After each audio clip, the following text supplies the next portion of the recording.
Welcome to my channel Science Tonic Experiments.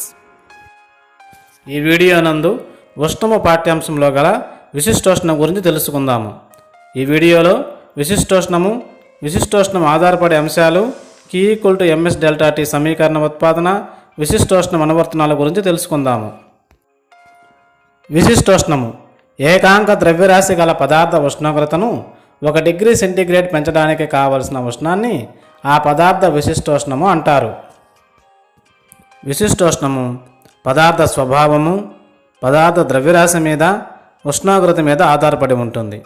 ఇప్పుడు వీటి గురించి తెలుసుకుందాము. ఉష్ణోగ్రత పెరుగుదల రేటు పదార్థ స్వభావంపై ఆధారపడి ఉంటుందని నిరూపించుట. ఒక పెద్ద జాడీలో నీటిని తీసుకుని 80 డిగ్రీల సెంటీగ్రేడ్ వరకు వేడి చేయండి.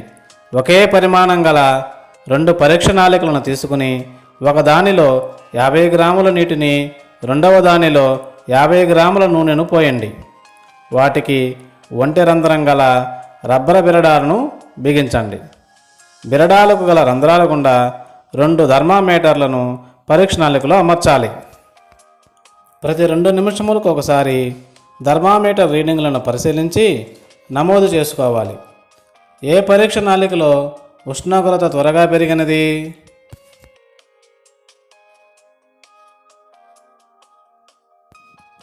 ఒకే పరిమాణము గల ఉష్ణాన్ని నూనె, నీరులకు అందించాము.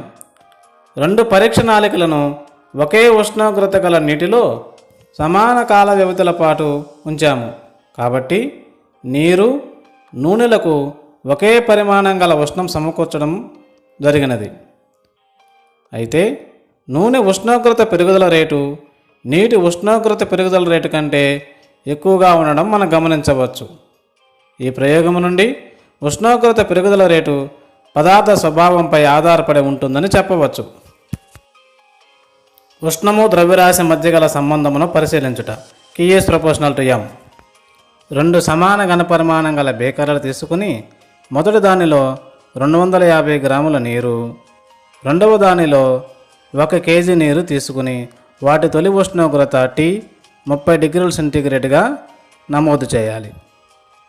2 బీకర్లను ఒకే పరిమాణం గల ఉష్ణంతో 80 డిగ్రీల సెంటీగ్రేడ్ వరకు వేడి చేయాలి. 80 డిగ్రీల సెంటీగ్రేడ్ అవుటకు 250 గ్రాముల నీరు తక్కువ సమయము, 1 కేజీ నీరు గల బీకరు ఎక్కువ సమయం తీసుకుంటుంది. దీని నుండి ఒకే విధమైన ఉష్ణోగ్రత మార్పుకు ఒక పదార్థం గ్రహించిన ఉష్ణశక్తి దాని ద్రవ్యరాశికి అనులోమానుపాతంలో ఉంటుందని చెప్పవచ్చు. అనగా Q=m.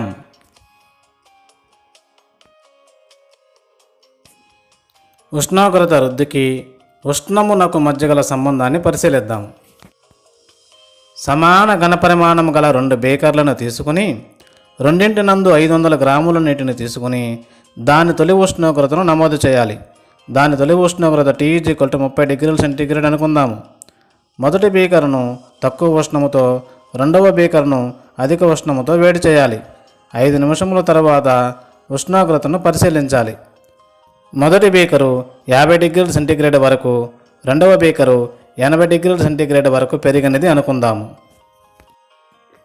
దీనిని బట్టి స్థిర ద్రవ్యరాశి గల నీటి ఉష్ణోగ్రతలోని మార్పు అది గ్రహించిన ఉష్ణానికి అనులోమానుపాతంలో ఉంటుందని చెప్పవచ్చు. అనగా Q=ΔT. పై ప్రయోగాల ఆధారముగా కొన్ని విషయాలను నిర్ధారించవచ్చు.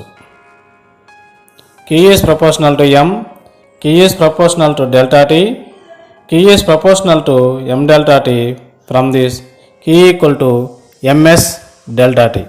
ఇక్కడ S స్థిరాంకము, ఈ Sను విశిష్టోష్ణము అని అంటారు. S=Q/m∆T.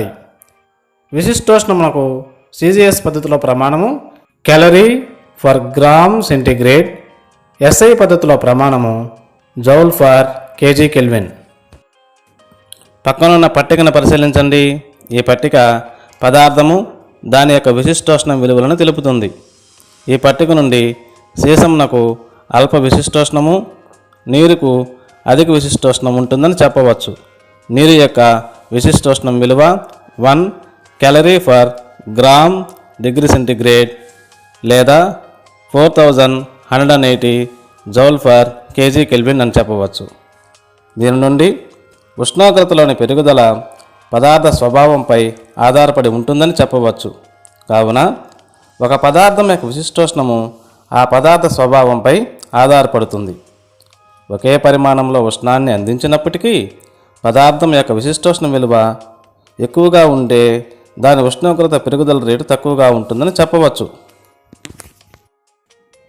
ఇప్పుడు విశిష్టోష్ణము దాని అనువర్తనాల గురించి తెలుసుకుందాం. వేసవి శీతాకాలాల్లో వాతావరణ ఉష్ణోగ్రత దాదాపు స్థిరముగా ఉండటం గల కారణమేమి? పక్కనున్న పటాన్ని పరిశీలించండి. ఇది ఒక సముద్రము. భూమిపై ఉన్న సముద్రాలు ఉష్ణ భండాగారాలుగా ప్రవర్తిస్తాయి. నీటి యొక్క విశిష్టోష్ణం ఎక్కువ కావడం వల్ల సముద్రాలు భూమధ్యరేఖ వద్ద అధిక పరిమాణంలో ఉష్ణాన్ని గ్రహిస్తాయి. కాబట్టి భూమధ్యరేఖ వద్ద సముద్రాలు పరిసరాల ఉష్ణోగ్రతను సమతుల్యం చేస్తాయి. ఈ సముద్ర జలం ఉష్ణాన్ని భూమధ్యరేఖకు రెండు వైపులా అనగా ఉత్తర దక్షిణ ధ్రువాలకు దగ్గరగా ఉన్న ప్రదేశాలకు బదిలీ చేస్తుంది. ఇలా బదిలీ అయిన ఉష్ణం భూమధ్యరేఖకు దూరంగా ఉన్న ప్రదేశాలలో శీతోష్ణ స్థితిని సమతుల్యం చేయడానికి సహకరిస్తుంది. పక్కనున్న పుచ్చకాయ పటాన్ని పరిశీలించండి. ఫ్రిడ్జ్ నుండి తీసిన పుచ్చకాయ ఎక్కువ సమయం పాటు ఎందుకు చల్లగా ఉంటుంది? పుచ్చకాయ నందు నీరు అధిక శాతంలో ఉంటుంది. నీటికి విశిష్టోష్ణ విలువ చాలా అధికం. కావున మిగిలిన అన్ని పండ్లతో పోల్చిన పుచ్చకాయ ఫ్రిడ్జ్ నుండి బయటికి తీసినప్పుడు ఎక్కువ సమయం చల్లదనాన్ని కలిగి ఉంటుంది. పక్కనున్న సమోసా పటాన్ని పరిశీలించండి. చేతితో తాకిన సమోసా వేడిగా అనిపించకపోయినా లోపల పదార్థాలు వేడిగా ఉండటకు గల కారణమేమి?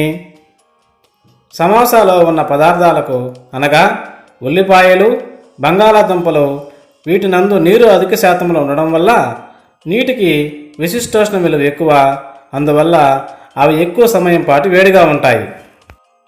If you like this video, like, share and subscribe to my channel. Thank you for watching this video.